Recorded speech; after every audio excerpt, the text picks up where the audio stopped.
Good morning students. आज के lecture में बात करेंगे हम कॉम्प्लेक्स एनालिसिस की unit number third. Unit number second तक हमने देख लिया था, अब बात करेंगे यूनिट नंबर थर्ड की। तो यूनिट नंबर थर्ड में जो सबसे पहले जो थ्योरम आएगी, थ्योरम नंबर 1 वो है टेलर प्रमेय। कौन सी? टेलर प्रमेय।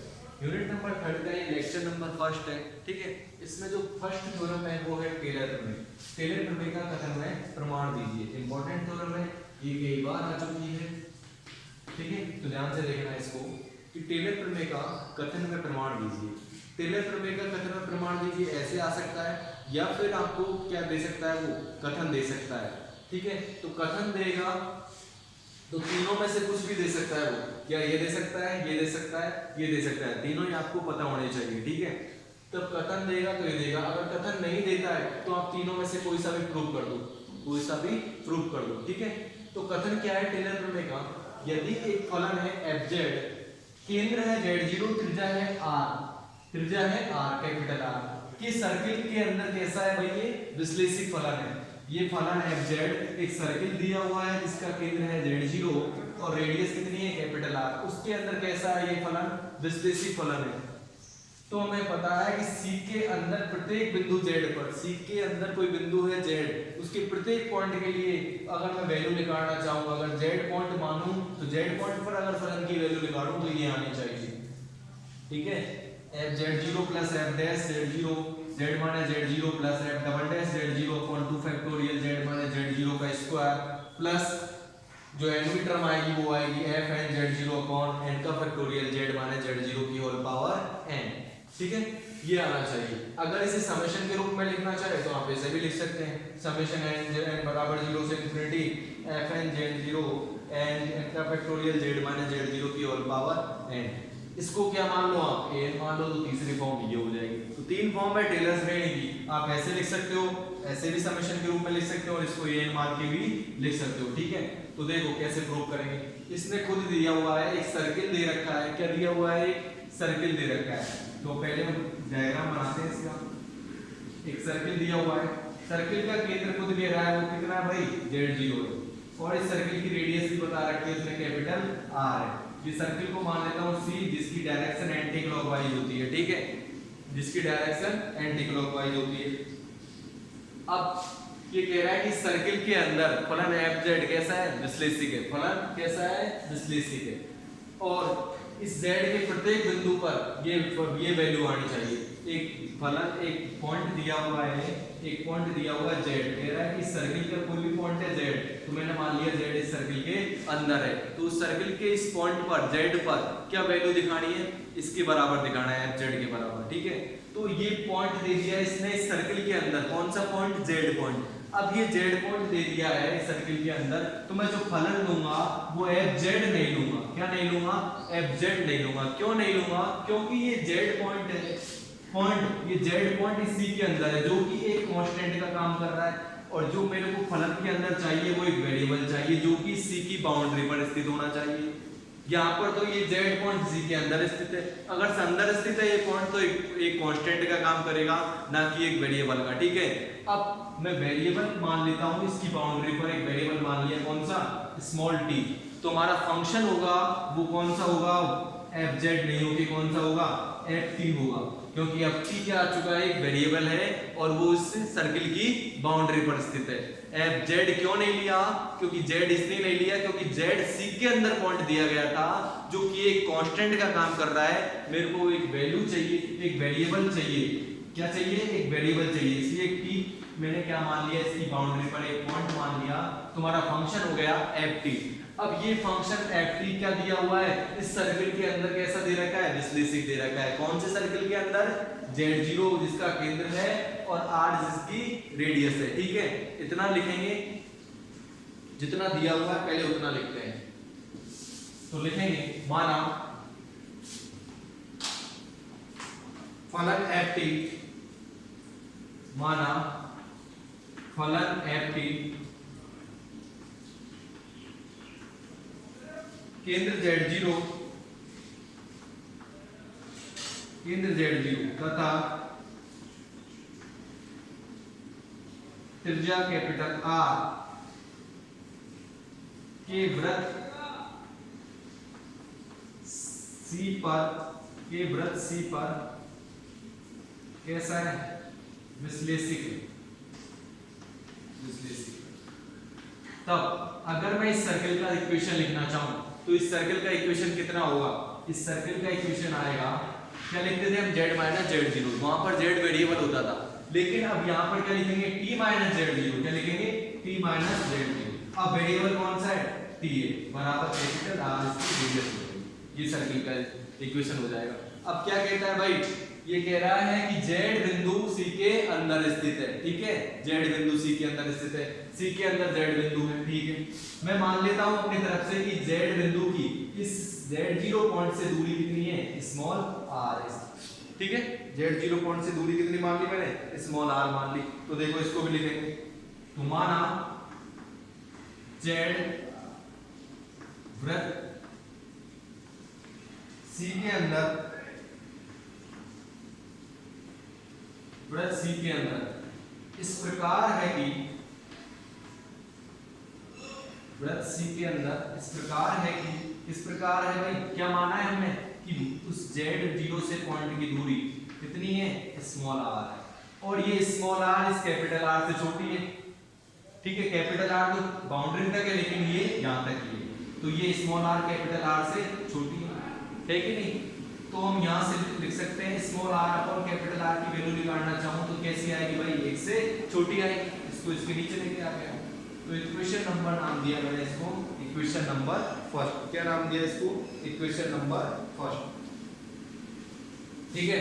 अब देखो इतना इसने दिया हुआ था, ये भी दे रखा था कि z पॉइंट इसके अंदर स्थित है, तो मैंने z से z0 पॉइंट की दूरी मान ली, कौन सी, स्मॉल r, ठीक है, इसको नाम दिया मैंने इक्वेशन नंबर फर्स्ट। अब मैं इसको प्रूव करने के लिए एक टर्म लेके चल रहा हूं, इसको प्रूव करने के लिए क्या लेके चल रहा हूं देखना,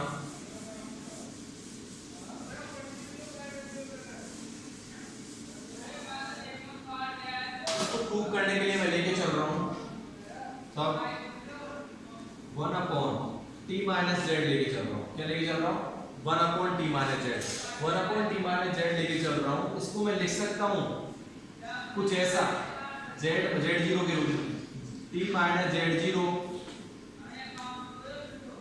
माइनस z माइनस z0, देखना t माइनस z लेके आना है, t माइनस z को मैंने कुछ इस तरह से लिख दिया, जब आप इसको सॉल्व करोगे तो z प्लस z0 हो जाएगा और z0 से z0 कैंसिल हो जाएगा, क्या बचेगा, t माइनस z बचेगा, वो ही आ जाएगा, ठीक है। ऐसा क्यों लिखा, क्योंकि मेरे को यहाँ पर एक फॉर्मूला लगाना है, कौन सा फॉर्मूला, देखो 1 अपॉन t माइनस z बराबर, इसमें से मैं कॉमन ले रहा हूँ 1 अपॉन, नीचे वाले में से कॉमन ले रहा हूँ मैं t माइनस z0, तो क्या बनेगा देखना, नीचे वाले में से मैंने कॉमन लिया t माइनस z0, तो क्या बचेगा अंदर, अंदर बचेगा इसकी जगह पे तो 1 और इस पर क्या बच जाएगा, इसके नीचे चला जाएगा ये, तो ये आ जाएगा z minus z0 upon t minus z0, ठीक है, ये आ जाएगा।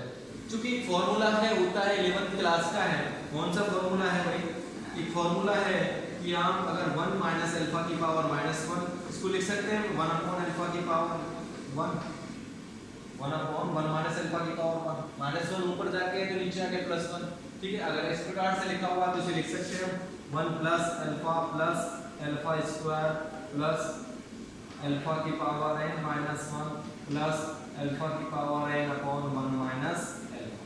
ये क्या होता है, एक फॉर्मूला होता है 1 माइनस अल्फा की पावर माइनस 1 का, या तो इस प्रकार होगा या फिर इस प्रकार होगा, माइनस 1 नीचे आएगी तो प्लस 1 हो जाएगा, तो क्या होता है 1 प्लस यहाँ पे जो संख्या होती है उसका अल्फा, इसको क्या मानेंगे अल्फा प्लस उसका स्क्वायर, अल्फा का स्क्वायर प्लस चलता हुआ जाता है, और n माइनस 1 भी टर्म आती है, वो आती है अल्फा की पावर n माइनस 1 प्लस जो n भी टर्म आती है वो अल्फा की power n upon 1 minus alpha आती है। इस फॉर्मूले को मैं यहाँ पर लगाना चाह रहा हूँ, 1 अपॉन 1 माइनस को क्या मान लूँ, अल्फा मान लूँ, तो इस फॉर्मूले को इसमें लगाऊंगा तो देखो कितना आएगा, 1 अपॉन t माइनस z बराबर, इसमें इसको लगाऊंगा तो देखना 1 अपॉन t माइनस z0, इसमें लगाता हूँ तो 1 प्लस अल्फा, तो 1 लगाया प्लस अल्फा का मान ये पूरा z minus z0 upon t minus z0 plus alpha का स्क्वायर इसका square T minus Z zero का होल स्क्वायर प्लस ऐसे चलता हुआ जाता है ये, और इसकी जो last n minus one term आती है वो आती है अल्फा की पावर n माइनस वन। तो अल्फा कितना है भाई, Z minus Z zero upon T minus Z zero की whole power n minus one plus जो लास्ट टर्म आती है अल्फा की पावर n, अल्फा कितना जेड माइनस जेड जीरो की होल पावर, और नीचे कितना है टी माइनस जेड जीरो की होल पावर कितनी n upon one minus alpha कितना ये Z minus Z zero upon T minus Z zero. कुछ नहीं करा, इस फॉर्मूले को लगाया इस वाली टर्म में, ठीक है। तो ये इक्वेशन लेकर के आएगी।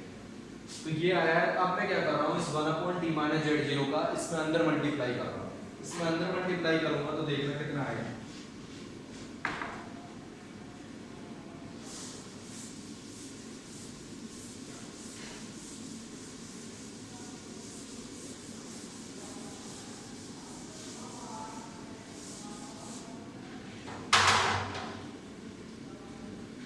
अंदर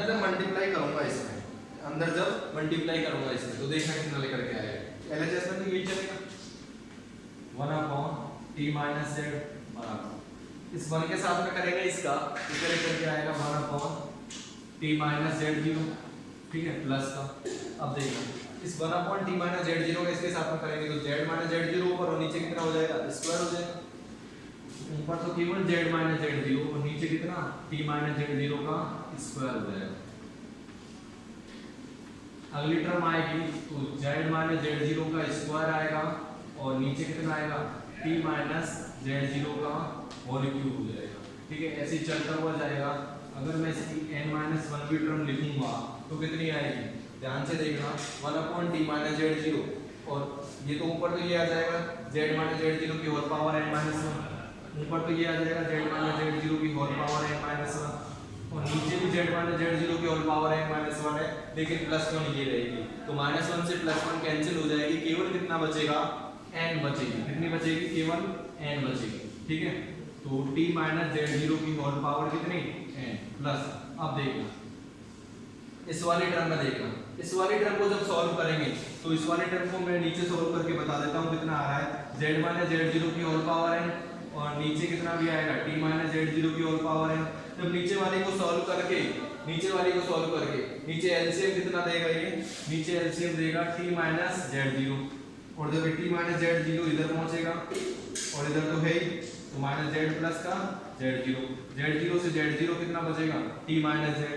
जब ये टर्म ऊपर जाएगी तो ये ऊपर आ जाएगा और ये नीचे आएगा, तो ये वाला ऊपर पहुंचेगा t माइनस जेड जीरो और ये t माइनस जेड ये नीचे रहेगा। ये वाली टर्म आएगी। जब इस वाली टर्म में आप क्या करोगे 1/t माइनस जेड जीरो का मल्टीप्लाई करोगे तो t माइनस जेड जीरो ऊपर है, ये कैंसिल हो जाएगा और ये तीन टर्म बचेगी, ये वाली बचेगी बस। t minus Z zero upon n Z minus Z zero की होल पावर n और t माइनस जेड जीरो की होल पावर कितनी, इसकी भी पावर n, और नीचे आएगा t माइनस जेड, कितना आएगा t माइनस जेड, ठीक है। कैसे आया ये मैंने पूरा एक्सप्लेन करके बता दिया है। गुणा किया है और कुछ भी नहीं किया, ठीक है, गुणा किया है और कुछ भी नहीं किया। अब मैं ये समीकरण आई है मेरी, इस समीकरण में देखो मैं क्या कर रहा हूं। इस समीकरण में ft अपॉन 2 पाई आयोटा का दोनों पक्षों में गुणा करके, इसका ft अपॉन 2 पाई आयोटा का दोनों पक्षों में गुणा करके समाकलन कर रहा हूं t के सापेक्ष, गुणा करके समाकलन कर दूंगा। समाकलन करके जब हम इसका गुणा करके और समाकलन करेंगे t के सापेक्ष तो इक्वेशन क्या बनेगी, ये वाली देखना। इसमें गुणा करेंगे किसका ft अपॉन 2 पाई आयोटा का, और इंटीग्रेशन भी करना है, ठीक है, t के सापेक्ष। तो इंटीग्रेशन के अंदर वो भी वाली टर्म लिखेंगे t वाली, और जो कांस्टेंट होगा उसको बाहर लिख देंगे। तो देखना 1/2 पाई आयोटा तो कांस्टेंट का काम करेगा, ये बाहर लिख दिया इंटीग्रेशन c। अब c सी लिखेंगे यहाँ पे, क्यों लिखेंगे, क्योंकि सर्किल दिया हुआ है सी, एफ टी अपॉन, अब ये भी इसके अंदर आएगा इंटीग्रेशन के अंदर, क्योंकि इसमें टी है, और बराबर इसमें करेंगे, इस वाले में, तो इस वाले में करेंगे तो 1 अपॉन, फिर 2 पाई आएगा इंटीग्रेशन सी F T upon T minus क्या है जेड जीरो, ठीक है, डी टी प्लस इसमें करेंगे तो Z minus Z zero constant है, तो इस गेम में जेड माइनस जेड जीरो बाहर आ जाएगा, Z minus Z zero upon 2 पाई आयोटा भी बाहर चल रहा है, इंटीग्रेशन सी अंदर क्या बचेगा टी माइनस जेड जीरो का होल स्क्वायर, तो F T upon T minus Z zero का होल स्क्वायर, ठीक है, और डी टी प्लस ऐसे चलता हुआ जाएगा ये, जब एन भी टर्म आएगी ये वाली टर्म आएगी, तो ये वाली टर्म में क्या होगा, देखिए ये वाली टर्म है जेड माइनस जेड जीरो की whole power n minus one, ये बाहर आ जाएगी, जेड माइनस जेड जीरो की whole power n minus one, और नीचे 2 पाई आयोटा चलेगा, 2 पाई आयोटा इंटीग्रेशन सी अंदर कितना बचेगा, अंदर आएगा एफ टी अपॉन नीचे क्या चल रहा है टी माइनस जेड जीरो की होल पावर एन और डी टी, ठीक है, एक टर्म और बच गई है ये वाली टर्म और बच गई है, तो इस टर्म को और लिखते हैं, नीचे जगह है नहीं तो ऊपर लिखेंगे इसको,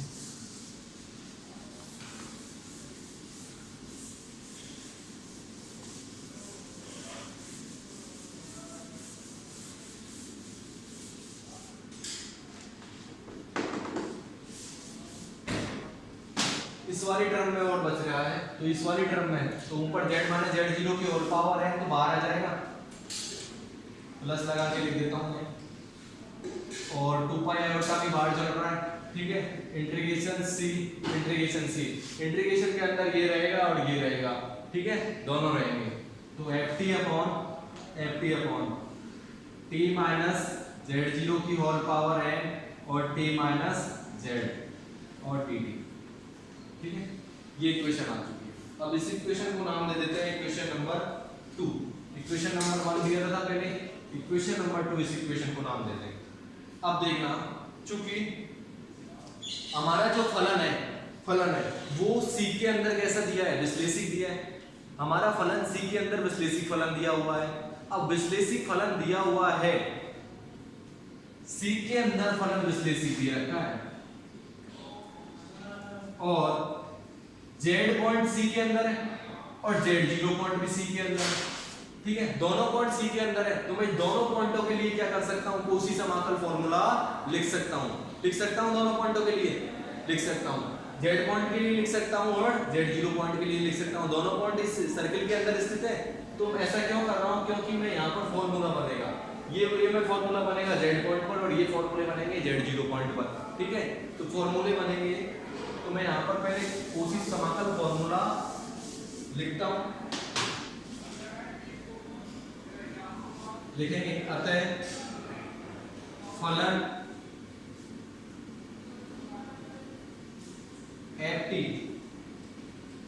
वृत्त सी के अंदर कैसा है, विश्लेषिक है, वृत्त सी के अंदर विश्लेषिक है तथा बिंदु जेड तथा जेड जीरो वृत्त सी के अंदर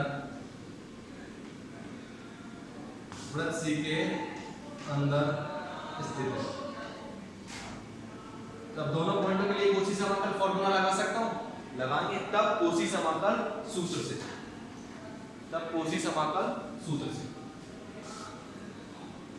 तो जेड पॉइंट के लिए कोशी समाकल फॉर्मूला कितना बनेगा, कोशी समाकल सूत्र से,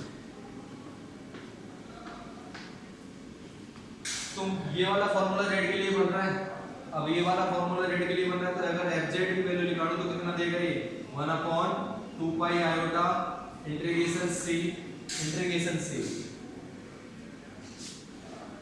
एफ फलन एफ टी आएगा, ध्यान रखना क्या माना हुआ है, फलन टी माना हुआ है, ये तो पॉइंट का निकाल रहा हूं, और नीचे कितना आएगा, नीचे z माइनस z0 आता था जब z वेरिएबल होता था, t वेरिएबल है तो कितना आएगा t माइनस पॉइंट कौन सा है z, t माइनस z और dt।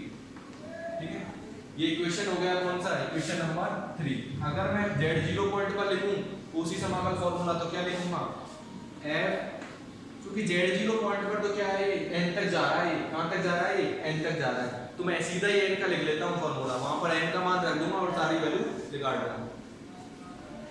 n का जो फॉर्मूला बनेगा fn z0 ये बनेगा n का फैक्टोरियल अपॉन 2 पाई iota integration c ft upon t minus z0 point है यहाँ पर, z नहीं है z0 पॉइंट है यहाँ पर, और की होल पावर n+1 और dt। ठीक है, लेकिन ध्यान से देखना जो फॉर्मूले बन रहे हैं इस समीकरण में इक्वेशन नंबर 2 में, उसमें जो n का फैक्टोरियल नहीं आ रहा है, इस n के फैक्टोरियल को भी हटा दूं, तो जब n के फैक्टोरियल को हटाऊंगा तो ये नीचे जाएगा तो कितना आ जाएगा fn z0 अपॉन n का फैक्टोरियल बराबर यहाँ पर कितना बचेगा 1 अपॉन 2 पाई iota integration c ft upon कितना t माइनस z0 की होल पावर कितनी n+1 और dt। ठीक है, ये बनेगा फॉर्मूला, इसको नाम देंगे इक्वेशन नंबर 4। अब मैं इक्वेशन नंबर 3 और इक्वेशन नंबर 4 से मान इक्वेशन नंबर समीकरण नंबर कौन सी मैं 2 में रखूंगा। ठीक है, देखना कितना आएगा,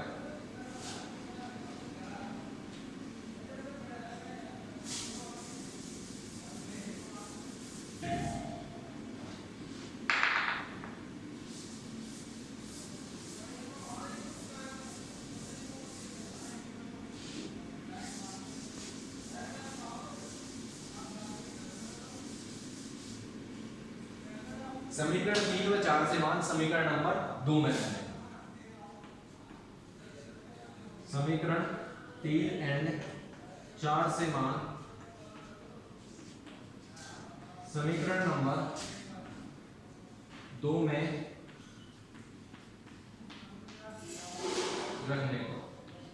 अब देखो इक्वेशन नंबर 2 में रखेंगे तो इक्वेशन नंबर 2 तो मैंने मिटा दिया सर, इक्वेशन नंबर 2 में शुरू का फॉर्मूला बन रहा था वो किसका बन रहा है fz का बन रहा है, किसका बन रहा है fz का बन रहा है, शुरू वाला जो फॉर्मूला बन रहा है इक्वेशन में fz का बन रहा है। जो नेक्स्ट जो फॉर्मूला बन रहा है वो किसका बन रहेगा, ध्यान से देखना, उसमें क्या है कि एक ही कोष्टक है, कोष्टक है तो उसमें लिख सकते हैं 0 + n, 0 प्लस का 1 लिख सकते हैं उसको, जब 0 + 1 लिखेंगे तो n का मान कितना हो जाएगा 0 हो जाएगा, जब n का मान इसमें रखेंगे 0 तो f है f0 z0 अपॉन 0 का फैक्टोरियल, तो f0 z0 को लिख सकते हैं हम f0 z0 को लिख सकते हैं कितना f(z0) लिख सकते हैं। ठीक है, ये इसके बराबर होता है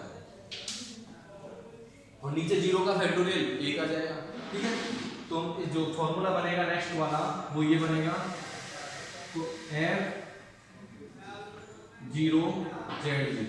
ठीक है, प्लस जो अगला वाला बनेगा, अगला वाला जो फॉर्मूला बनेगा, अगला वाले फॉर्मूले में क्या आ रहा है z माइनस z0 तो आ रहा है, z माइनस z0 को तो पहले लिख देता हूँ, जो फॉर्मूला बनेगा वो किसका बनेगा 1 का बनेगा, उसमें पावर 1 आ रही है, पावर 1 आ रही है, तो पावर स्क्वायर आ रहा है, उसमें स्क्वायर आ रहा है तो इसको लिख सकते हैं 1+1, तो n का मान कितना हो जाएगा इसमें 1 हो जाएगा, तो इसको लिख सकते हैं f1 z0 और नीचे कितना आएगा 1 का फैक्टोरियल आएगा, तो 1 का फैक्टोरियल का मान कितना 1।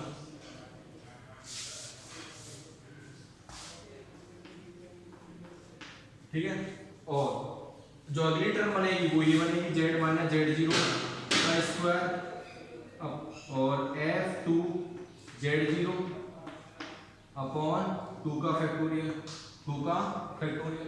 ठीक है, प्लस ऐसे चलता हुआ जाएगा, ये चलता हुआ जाएगा, और जो इसकी जो nवीं टर्म आएगी, n-1 को छोड़ देते हैं, nवीं टर्म को लिखते हैं डायरेक्ट, जो nवीं टर्म आएगी वो कौन सी होगी ये वाली। अब nवीं टर्म में तो क्या हो रहा है फॉर्मूला बन ही नहीं रहा है, nवीं टर्म में फॉर्मूला नहीं बन रहा है, क्यों नहीं बन रहा है क्योंकि इसमें एक एक्स्ट्रा टर्म आ रही है, कौन सी t माइनस z की, एक एक्स्ट्रा टर्म आ रही है इसमें t माइनस z की, इसलिए ये फॉर्मूला नहीं बन रहा है, तो हम इसको क्या करेंगे एज इट इज लिख देंगे, इसको एज इट इज लिखेंगे तो कितना आएगा प्लस z माइनस z0 की होल पावर कितनी स्मॉल है, और नीचे आएगा तो 2 पाई iota integration c ft upon कितना t माइनस z0 की होल पावर n और t माइनस z और dz, ठीक है dt। ये आ गया सब में फॉर्मूला बन गया था, लेकिन लास्ट की जो टर्म थी ये वाली, इसमें फॉर्मूला नहीं बनेगा क्योंकि t माइनस z एक एक्स्ट्रा पद है इसमें, तो समाकलन तो इसका भी होना है, ठीक है समाकलन अंदर ये भी आना चाहिए, तो इसलिए ये फॉर्मूला नहीं बनेगा। तो मैंने इस फॉर्मूले को इसको ऐसे एज इट इज लिख दिया, ठीक है एज इट इज लिखा। इसको मैं एक अलग टर्म मान रहा हूँ, कौन सी un मान रहा हूँ, क्या मान रहा हूँ un, लेट कर दिया, ये माना है कि मैंने कि ये वाली टर्म को क्या मान लिया है मैंने un के बराबर मान लिया। किसके बराबर, un के बराबर। क्यों माना है, क्योंकि जो हमारा प्रूफ करवा रहा है उसमें ये सारी टर्म आ रही है, लेकिन ये वाली टर्म नहीं आ रही। अब ये टर्म चलती हुई जा रही है, एनवी टर्म लिख सकते हैं इसकी अब, लेकिन ये वाली टर्म नहीं आ रही है, एनवी टर्म ये वाली नहीं आ रही। तो इसको मैं क्या कर रहा हूँ, un के बराबर मान रहा हूँ, और इसको un के बराबर मान रहा हूँ, और इसको मैं क्या कर दूं, 0 के बराबर दिखा दूं, इसको 0 के बराबर। तो हमारा क्या, और 0 के बराबर दिखाने के पश्चात un को, इसकी वैल्यू रख दूंगा un की, यहाँ पे un 0 हो जाएगा, यानी ये पूरी की पूरी टर्म कैसी हो जाएगी, 0 हो जाएगी। तो हमारा प्रूफ हो जाएगा कि जो कथन स्टेटमेंट दिया गया था fz बराबर वो यही आ रहा था, ठीक है। ये एक्स्ट्रा पद आ रहा है इसमें, ये वाला एक्स्ट्रा पद आ रहा है, तो यहाँ पर मैंने un को इसको नाम दे देते हैं इक्वेशन नंबर 5, जहाँ u बराबर un बराबर कितना माना हुआ है, z माइनस z0 की होल पावर स्मॉल है अपॉन 2 पाई iota integration c ft upon कितना t माइनस z0 की होल पावर स्मॉल है और t माइनस z dt, ठीक है। ये मैंने क्या माना un। अगर मैं इस un की वैल्यू क्या दिखा दूं, 0 दिखा दूं, तो 0 मैं इस यहाँ पर पुट कर दूंगा और हमारी इक्वेशन केवल इतनी बच जाएगी, ये इक्वेशन नंबर 5, और वही हमारा क्या हो जाएगा, प्रूफ हो जाएगा। un की वैल्यू को 0 दिखाएंगे, तो इसको इक्वेशन नंबर 6 देते हैं, इक्वेशन नंबर 6 देते हैं। और मैंने एक क्वेश्चन एक दिया हुआ है यहाँ पर फलन fz नहीं है, यहाँ पर फलन ft है, और वो ft c के अंदर क्या है, विश्लेषिक है, ठीक है। अगर फलन विश्लेषिक है तो अवकलनीय होगा, अवकलनीय होगा तो संतत होता है प्रत्येक अवकलनीय फलन। अगर कोई भी फलन किसी बंद वक्र में, बंद वक्र यहाँ पर कौन सा है, सर्किल, उस बंद वक्र में कैसा है, संतत फलन है, संतत फलन होता है, तो वो फलन परिबद्ध फलन भी होता है। ये थ्योरम होती है बाउंडनेस थ्योरम, परिबद्धता थ्योरम, बीएससी सेकंड ईयर की थ्योरम है ये, कि अगर कोई फलन संतत फलन है किसी बंद वक्र के अंदर, तो वो फलन उसके अंदर कैसा होगा, परिबद्ध भी होगा, ठीक है। तो अब यहाँ पर संतत कैसे आ रहा था, क्योंकि विश्लेषिक दिया हुआ था, डिफरेंशिएबल होगा, विश्लेषिक है तो यानी कि अवकलनीय होगा, और प्रत्येक अवकलनीय फलन कैसे होते हैं, कंटिन्यूअस होते हैं, संतत होते हैं। अगर संतत फलन है तो परिबद्ध होगा, कौन सी प्रमेय से, बाउंडनेस थ्योरम से, ठीक है। और परिबद्धता की डेफिनेशन लगाएंगे हम। परिबद्धता की डेफिनेशन क्या कहती है, परिबद्ध की, कि अगर कोई फलन परिबद्ध है तो एक नंबर ऐसा मिलेगा ग्रेटर देन 0 कि वो उसका मॉड, उस फलन का मॉड उस नंबर के बराबर होगा या उससे छोटा होगा, ठीक है। तो देखेंगे इसको यहाँ पर,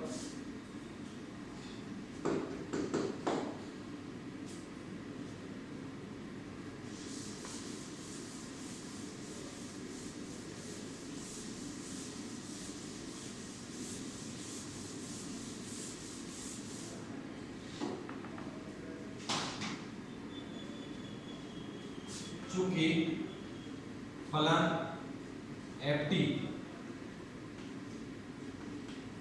वृत्त C के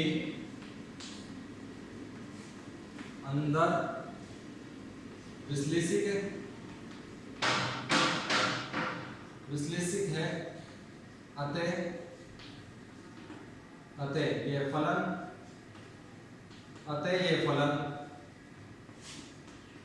वृत्त C के अंदर परिबद्ध भी होगा परिबद्ध, यानी वृत्त C के अंदर परिबद्ध भी है, विश्लेषिक है तो परिबद्ध भी है। परिबद्ध कैसे है वो मैंने अभी बता दिया था। विश्लेषिक है तो अवकलनीय होगा, अवकलनीय है तो संतत होगा। और संतत फलन, अगर किसी बंद वक्र के अंदर कोई फलन संतत है तो परिबद्धता प्रमेय क्या कहती है कि परिबद्धता प्रमेय से वो फलन सर्किल के अंदर या जो भी बंद वक्र है उसके अंदर कैसा होगा, परिबद्ध होगा। ठीक है, इसलिए परिबद्ध लिखा है हमने। अगर परिबद्ध है तो परिबद्धता की डेफिनेशन लगाओ। तो परिबद्ध है तो देयर एग्जिस्ट एक नंबर मिलेगा हमें, नंबर कुछ भी मान सकते हैं, के मानो चाहे एम मानो। मैंने मान लिया एम जो कि ग्रेटर देन होगा 0 से। कुछ इस प्रकार मिलेगा कि उस फलन का मॉड यानी कि ft का मॉड इस नंबर से कैपिटल M से छोटा होगा या बराबर होगा, छोटा होगा या बराबर होगा। ठीक है, तो मॉड ft की वैल्यू कितनी आई, less than equal to capital M। इसको नाम दिया मैंने इक्वेशन नंबर 7, इक्वेशन नंबर 7। तब इक्वेशन नंबर 6 पे आओ, क्योंकि un को मेरे को क्या दिखाना है, 0 के बराबर दिखाना है। अगर किसी भी संख्या को कॉम्प्लेक्स में 0 के बराबर दिखाना है तो क्या करते हैं, उसको दोनों तरफ मॉड ले लेते हैं उसका। तो ले लो दोनों तरफ मॉड इक्वेशन नंबर 6 का। तब इक्वेशन नंबर 6 से un का मॉड करेंगे भाई, un का मॉड इधर तो un LHS में तो un का मॉड हो जाएगा, RHS में पूरे का मॉड लेंगे तो ये हो जाएगा z माइनस z0 की होल पावर है और नीचे 2 पाई iota integration c ft upon t minus z और इधर की होल पावर है z0 की होल पावर है और t माइनस z और dt पूरे का मॉड है। ये पूरे का मॉड ले लिया। अब मॉड को मैं इंटीग्रेशन के अंदर लेके जाऊंगा। जब मॉड इंटीग्रेशन के अंदर जाएगा तो क्या हो जाएगा, साइन चेंज हो जाएगा और साइन किसका आएगा, लेस देन इक्वल टू लगाओ। ये मॉड जब इंटीग्रेशन के अंदर जाएगा तो इस पे भी चढ़ेगा, इस पे भी आएगा, तो ये हो जाएगा यहाँ पर z माइनस z0 की का होल का मॉड की होल पावर कितनी स्मॉल है और नीचे आएगा 2 पाई। जब आयोटा का मॉड लिखेंगे तो कितना आएगा भाई, 0 सॉरी 1 आएगा। आयोटा का मॉड लिखेंगे तो कितना आ जाएगा, 1। Integration c mod ft upon नीचे t माइनस z0 का मॉड की होल पावर स्मॉल है और नीचे t माइनस z और dt का मॉड। ठीक है, ये आएगा। अब मैं देखो क्या कर रहा हूँ, इसको t माइनस z को z0 के रूप में लिखना चाह रहा हूँ, जैसे शुरू में लिखा था ना उसी प्रकार। तो देखना यहाँ पे क्या बनेगा,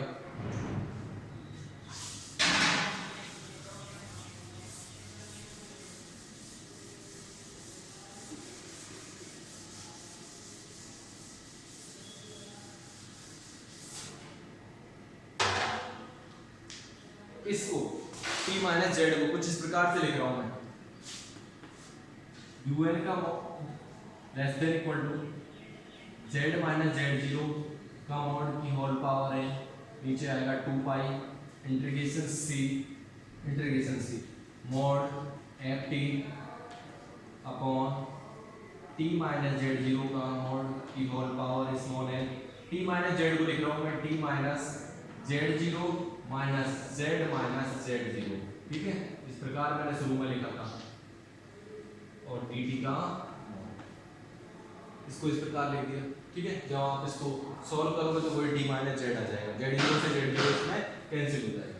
ठीक है, अब देखना एक प्रॉपर्टी होती है z1 माइनस z2 का मॉड। अगर आप इस पे z1 पे और z2 पे अलग अलग मॉड लगाना चाहते हो, z1 पे मॉड अलग और z2 पे मॉड अलग, और बीच में क्या करना चाहते हो, माइनस करना चाहते हो, तो प्रॉपर्टी होती है कि ये मान इससे कैसा होता है, छोटा होता है। किससे होता है, ये मान जो नया मान आएगा अलग अलग मॉड लगा के, वो मान इस पहले वाली संख्या से कैसा होगा, छोटा होगा। ठीक है, छोटा होगा।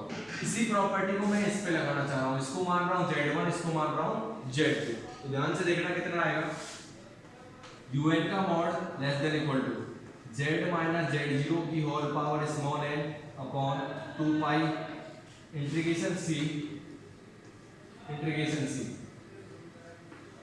ft का मॉड अपॉन नीचे t माइनस z0 का मॉड की होल पावर स्मॉल n। इस पे लगाऊंगा तो देखना, इस पे मॉड और इस पे मॉड, तो t माइनस z0 का मॉड माइनस जेड जीरो का मॉड और डी टी का मॉड तो चलेगा। ठीक है, करते हैं। अब देखना ये पहली वाली संख्या बड़ी है और जो नई संख्या आएगी वो कैसी आएगी भाई, छोटी आएगी। नई संख्या छोटी आ रही है, पहले वाली संख्या बड़ी थी।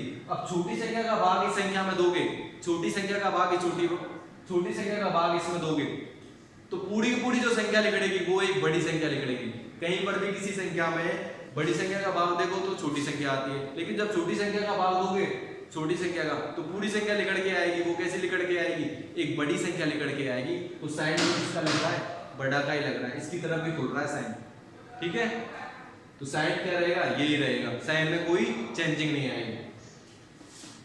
तो un का mod less than equal to, मैंने बताया था कि z पॉइंट सर्किल के अंदर स्थित है और उसकी z0 पॉइंट से दूरी मानी थी मैंने स्मॉल r। कितनी मानी थी, स्मॉल r। तो यहां से कितना हो जाएगा, स्मॉल r की power n upon 2 pi integration c ft का मॉड अभी लिखा है मैंने equation number 6, equation number 7, ft का mod less than equal to capital N रखोगे इसकी जगह तो मूवी, इसका साइन का मूवी किस तरफ खुलना चाहिए, कैपिटल M की तरफ ही खुलना चाहिए। तो कैपिटल M रखोगे तो साइन का मूव किस तरफ खुल रहा है, कैपिटल M की तरफ खुल रहा है, तो साइन यही रहेगा।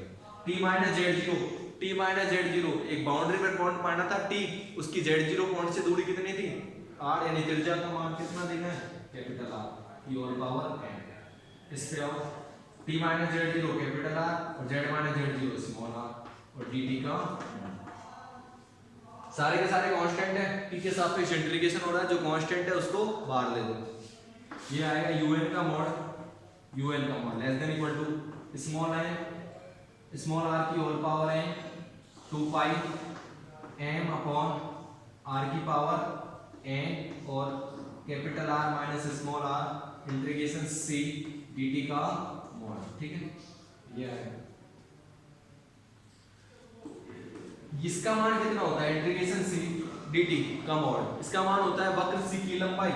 अब वक्र c की लंबाई, वक्र c क्या है, सर्किल, तो सर्किल की लंबाई उसकी सर्कमफेरेंस, तो सर्किल की लंबाई उसकी परिधि होगी, तो परिधि कितनी होगी 2 पाई r और कैपिटल R आएगा क्योंकि सर्किल की त्रिज्या कितनी है, कैपिटल R है। ठीक है, तो un का mod less than equal to small r की power n upon 2 pi m upon r की power n capital R minus small r, ये आ जाएगा 2 पाई कैपिटल R और 2 पाई से 2 पाई कैंसिल हो जाएगा। ठीक है, तो देखो नेक्स्ट स्टेप कितनी आई,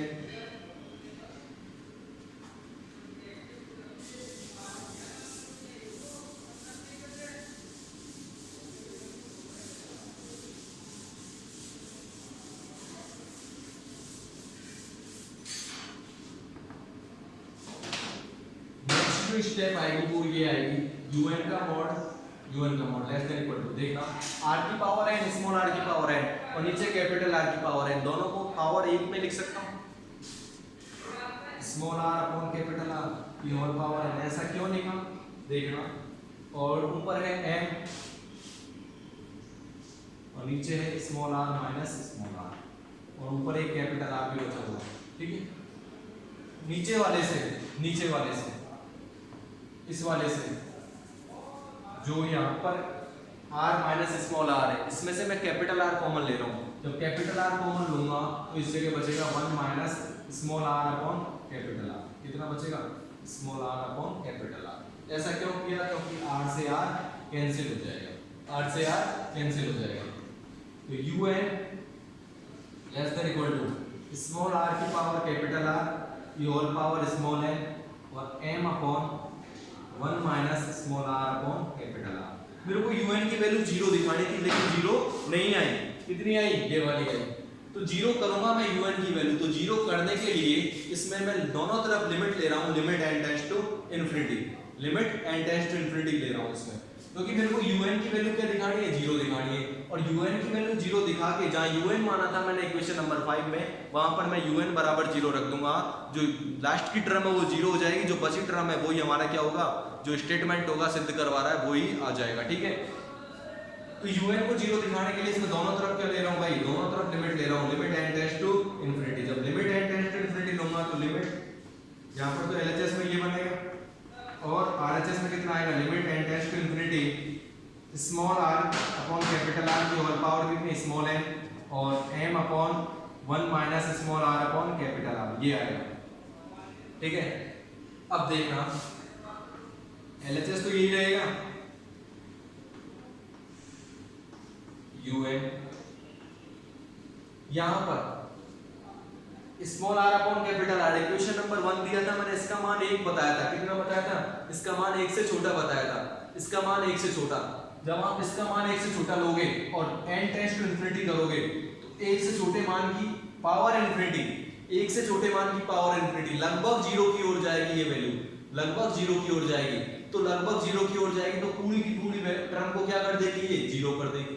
कैसे करेगी देखना, मैंने बोला था कि small r upon capital R की वैल्यू 1 से छोटी होती है, मैंने मान लिया कि स्मॉल 1/2 है वैल्यू, कितनी है 1/2 है, 1/2 वैल्यू 1 से कम होती है, मैंने मान ली 1/2 है। अब आप 1/2 की पावर स्मॉल n, अब स्मॉल n की जगह क्या करोगे, इंफिनिटी रखोगे, तो 1/2 की वैल्यू इंफिनिटी।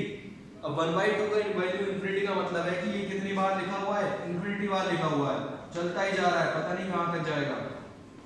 ठीक है, अब आप गुणा करो इसको तो 1/4 आएगा, ये 1/2 लिख रहा हुआ है इंफिनिटी बार, 1/4 को इससे गुणा करोगे 1/8 आएगा, 1/2 ये इंफिनिटी बार लिखा हुआ है, 1/8 को 1/2 के साथ में करोगे तो 1/16 1/2, यानी पहले कितना था 1/2 था शुरू में, फिर 1/4 1/16 1/16, ऐसे बहुत ही छोटी संख्या होती जाएगी, ये इससे छोटी आ रही है, ये इससे छोटी आ रही है, ये इससे छोटी आ रही है, और भी गुणा करोगे तो बहुत ही छोटी संख्या आएगी, लगभग 0 के पास पहुंचेगी। तो इस पूरी टर्म को क्या मान लेंगे, हम लिमिट लगाएंगे तो इस पूरी टर्म क्या हो जाएगी, 0 हो जाएगी। क्या हो जाएगी, ये पूरी टर्म 0 हो जाएगी, पूरी टर्म 0 हो जाएगी। तो un का मॉड 0 से छोटा नहीं हो सकता, तो किसके बराबर होगा, 0 के बराबर होगा। मॉड 0 से छोटा नहीं होगा तो किसके बराबर होगा, 0 के बराबर होगा। तो limit n tends to infinity un बराबर कितना, 0। इक्वेशन लास्ट कितनी दे दी थी हमने, इक्वेशन नंबर 8 है शायद, इसको नाम देंगे इक्वेशन नंबर 8। अब जो इक्वेशन नंबर 5 में हमने माना था, लास्ट टर्म को क्या माना था, un माना था, लेकिन मेरी तो क्या आई है भाई, limit n tends to infinity un की वैल्यू 0 आई है। तो उस समीकरण में, जिस समीकरण में हमने un माना था, उस समीकरण में हम क्या करेंगे, दोनों पक्षों में लिमिट ले लेंगे, वहां बन जाएगा limit n tends to infinity, और लास्ट टर्म को क्या कर देंगे, 0 ले लेंगे। ठीक है, 0 कर देंगे, जो बाकी की टर्म बचेगी उनमें है ही नहीं, तो लिमिट उसमें से गायब हो जाएगी, हट जाएगी। तो हमारा जो अगला टर्म है वो क्या है, इक्वेशन नंबर 5, इक्वेशन नंबर 5 लिखेंगे और उसमें दोनों पक्षों में क्या लेंगे, लिमिट लेंगे। ऐसा क्यों कर रहे हैं, क्योंकि un की वैल्यू 0 नहीं आई है, किसकी वैल्यू 0 आई है, limit n tends to infinity un की वैल्यू 0 आई है, इसलिए हम ऐसा कर रहे हैं। तो मैं इक्वेशन नंबर 5 को लिखता हूं। Now by equation number 5, equation number 5 से, इक्वेशन नंबर 5 से लिखेंगे हम तो fz बराबर, मैं पहले लिख देता हूं फिर लिमिट ले लेंगे, fz0 plus fz0 plus z minus z0 f dash z0 plus z minus z0 का square f double dash z0 upon 2 का फैक्टोरियल। ऐसे चलता हुआ जा रहा था, लास्ट में मैंने क्या माना था, un माना था। क्या माना था भाई, लास्ट में un माना था। अब मैं इसमें क्या कर रहा हूं, दोनों पक्षों में लिमिट ले रहा हूं, taking limit n tends to infinity on both side, दोनों साइड पर क्या ले रहा हूं मैं, लिमिट ले रहा हूं। दोनों साइड में जब लिमिट लूंगा तो ये LHS में तो क्या आएगा, limit n tends to infinity fz। ठीक है, इसमें पूरी टर्म में बाहर ही लगा देता हूं, लिमिट 1 में limit n tends to infinity fz0 plus z minus z0 f dash z0 plus f double dash z0 upon z minus z0 और f double dash z0 upon 2 का फैक्टोरियल प्लस ऐसे चलता हुआ जा रहा है और लास्ट में कितना है un। ठीक है यू है। जब आप देखो इसमें लिमिट, इसमें एंड नहीं है एफजेड में, तो लिमिट इसमें लगेगी तो फिर लगेगी नहीं, हट जाएगी, तो केवल कितना आएगा, लिमिट वहीं लगती है जहां पर, ये लिमिट वहीं लगेगी जहां पर कितना है एन होगा। इसमें एन नहीं है तो यहाँ से लिमिट हट जाएगी। इस वाली टर्म में भी नहीं है तो इस वाली टर्म भी एज इट इज लिखी जाएगी। ये सेकंड वाली टर्म में भी नहीं है, किसी टर्म में नहीं है, केवल यू एन में। ठीक है, सारी की सारी टर्म ऐसे लिखी जाएगी।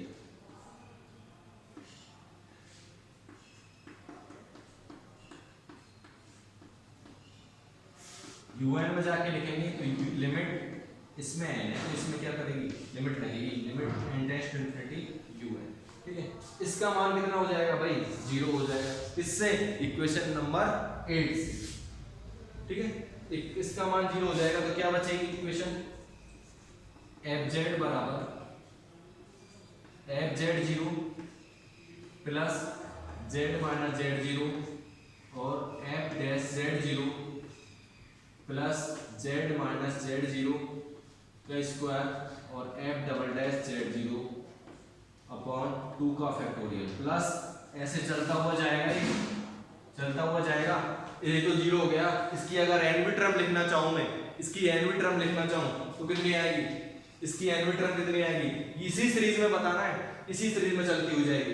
तो एनवी टर्म आएगी z माइनस z0 की होल पावर कितनी n, और यहाँ पे आएगा f n z0 आ जाएगा, कितना आएगा f n z0, नीचे कितना n का फैक्टोरियल, ऐसे चलता हुआ जाएगा। कहाँ तक जाएगा ये, इन्फिनिटी तक जाएगा। कहाँ तक जाएगा, इन्फिनिटी तक। ठीक है, तो हमारा जो प्रूफ करवा रहा था ये स्टेटमेंट था एक तो, ठीक है, 2 स्टेटमेंट और लिखे थे उसने। इसको किस रूप में लिखा था इसने, समेशन फॉर्म में लिखा हुआ था। इसको समेशन फॉर्म में भी लिख सकते हैं, कैसे लिखेंगे, इसको समेशन फॉर्म में लिखेंगे, देखना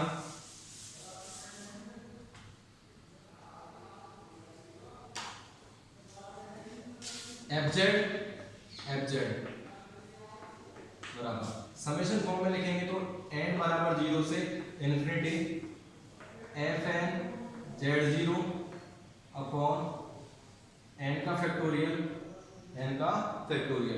अब आप इसमें n बराबर 0 रखते चले जाओगे, 0 रखोगे तो 1 वाली टर्म मिल जाएगी, 1 रखोगे तो सेकंड टर्म मिल जाएगी, और 2 रखोगे तो थर्ड टर्म मिल जाएगी। ठीक है, अब आप, और एक और चल रहा है z माइनस z0 की होल पावर स्मॉल n, इस पावर स्मॉल n। ठीक है, एक फॉर्म में और लिखा था उसने an की रूप में, fz बराबर समेशन n बराबर 0 से इन्फिनिटी, इसको क्या मानना था an, तो आप an मान लो इसे, z माइनस z0 की होल पावर कितनी n, वेयर लिख दो यहाँ पे, वेयर an बराबर कितना fn z0 अपॉन कितना n का फैक्टोरियल। ठीक है, तो तीनों स्टेटमेंट प्रूफ हो चुके हैं। फर्स्ट स्टेटमेंट ये था, इसको इसने सेकंड स्टेटमेंट में क्या किया था, समेशन फॉर्म में लिखा हुआ था, और थर्ड स्टेटमेंट में an मान के लिखा, इसको क्या मान लिया, fn z0 अपॉन n का फैक्टोरियल को an मान लिया, और ये थर्ड स्टेटमेंट प्रूफ हो गया। ये थी कौन सी, टेलर प्रमेय, टेलर प्रमेय। ठीक है, इंपॉर्टेंट प्रमेय यूनिट नंबर 3 की फर्स्ट प्रमेय है ये, टेलर प्रमेय का कथन में प्रमाण दीजिए। कई बार आ चुकी है ये टेलर प्रमेय, तो इसका हमें कथन भी दिया और प्रमाण भी दिया। ठीक है, तो थैंक यू वेरी मच।